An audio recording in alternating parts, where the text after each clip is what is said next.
Rossiya Ukraina frontida oldinga siljimoqda. Ukrainada vaziyat og'irlashmoqda.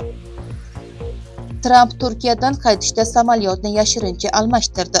Xavfsizlik sababi ma'lum bo'ldi. Hormuz bo'g'ozi to'liq tozalandi. U nazoratimiz ostida. Tramp. AQShda 130 yillik rekord yangilandi. Tarixdagi eng issiq iyul qayd etildi. Rossiya Ukraina frontida oldinga siljimoqda. Ukrainada vaziyat og'irlashmoqda. Rossiya qo'shinlari Ukraina frontida oldinga siljishni davom ettirmoqda. Ukrainadagi vaziyat esa tobora og'irlashmoqda. Ayniqsa Donetsk viloyatidagi Pokrovsk va Dobropilya yo'nalishlarida Rossiya bosimni kuchaytirmoqda. Bu hududlar Rossiya uchun muhim strategik yo'nalishlardan biri bo'lib qolmoqda. Urushni o'rganish instituti, ya'ni SV tahlillariga ko'ra, Rossiya aynan Pokrovsk va Dobropilya atrofidagi hujumlarni kuchaytirishga e'tibor qaratmoqda. SV Rossiya ayrim hududlarda oldinga siljiganligini qayd etmoqda. Biroq butun Donetsk viloyatini qisqa muddatda egallash oson bo'lmasligini ham ta'kidlaydi. Shu bilan birga Rossiya Ukrainadagi harbiy logistika obyektlariga ham zarbalarni davom ettirmoqda. Reuters xabariga ko'ra, Rossiya 11 avgust kuni Kiyev va Zaporojyedagi obyektlarga zarbalar berganini ma'lum qilgan. Shunday qilib, Rossiya frontda bosimni saqlab qolmoqda. Donetsk yo'nalishlaridagi janglar esa urushning eng keskin nuqtalaridan biri bo'lib qolmoqda. Tramp Turkiyadan qaytishda samolyotni yashirincha almashtirdi. Xavfsizlik sababi ma'lum bo'ldi.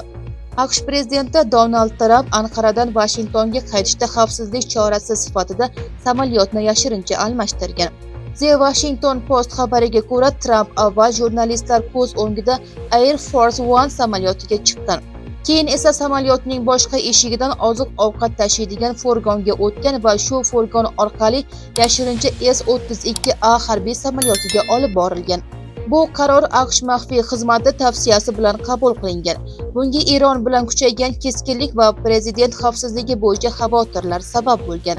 Qatar sovg'a qilgan samolyot esa hali prezident parvozi uchun zarur barcha xavfsizlik va aloqa tizimlari bilan jihozlanmagan edi. Tramp avvalroq Eron tomonidan suiqasd nishoniga aylanishi mumkinligini ta'kidlagan. Hormuz bo'g'ozi to'liq tozalandi. U nazoratimiz ostida. Tramp. AQSh prezidenti Donald Trampning aytishicha, Hormuz bo'g'ozi minalardan to'liq tozalangan va hozir hudud AQSh harbiy dengiz kuchlari nazoratida. Trampning ta'kidlashicha, bo'g'oz orqali faqat AQSh ruxsat bergan tankerlar harakatlanmoqda. Boshqa kemalar esa cheklovlarga duch kelmoqda. U Eron iqtisodiy jihatdan juda og'ir ahvolda ekanligini da'vo qildi. Biroq Trampning aytishicha, Eron hali ham Hormuz bo'g'ozida muammo tug'dirishi mumkin. Eng keskin bayonot esa keyin yangradi. Tramp agar Eron bilan kelishuvga erishilmasa, Eronga qarshi katta hujum ehtimoli borligini aytdi. Bu bayonotlar AQSh va Eron o'rtasidagi keskinlik yana kuchayishi mumkinligini ko'rsatmoqda.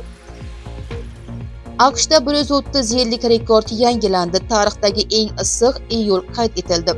Meteorologik kuzatuvlarga ko'ra, AQShning 48 ta shtatida joriy yilning iyul oyi 1895-yildan beri eng issiq iyul bo'lgan. O'rtacha harorat 24.94 daraja Selsiyani tashkil etgan. Bu 1936-yilda o'rnatilgan avvalgi rekorddan ham yuqori. Eng qizig'i, 48 ta shtatning barchasi iyul oyidagi harorat 20-asr o'rtacha ko'rsatkichlaridan kamida 0.6 daraja yuqori bo'lgan. Mutaxassislar rekord issiqlikning muhim sabablaridan biri sifatida tungi haroratning ham juda yuqori bo'lganligini ko'rsatmoqda.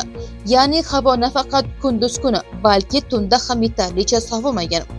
Yale universiteti iqlimshunosi Jeff Masterisning aytishicha, bu issiqlik 1930-yillardagi mashhur chang bo'ronlari davri rekordlaridan ham oshib ketgan. Xalqaro maydondagi eng muhim va ishonchli yangiliklarni birinchilardan bo'lib kuzatib borish uchun kanalimizga obuna bo'ling. Videoga like bosing va mavzu bo'yicha fikringizni izohlarda yozib qoldiring. Xayr, salomat bo'ling.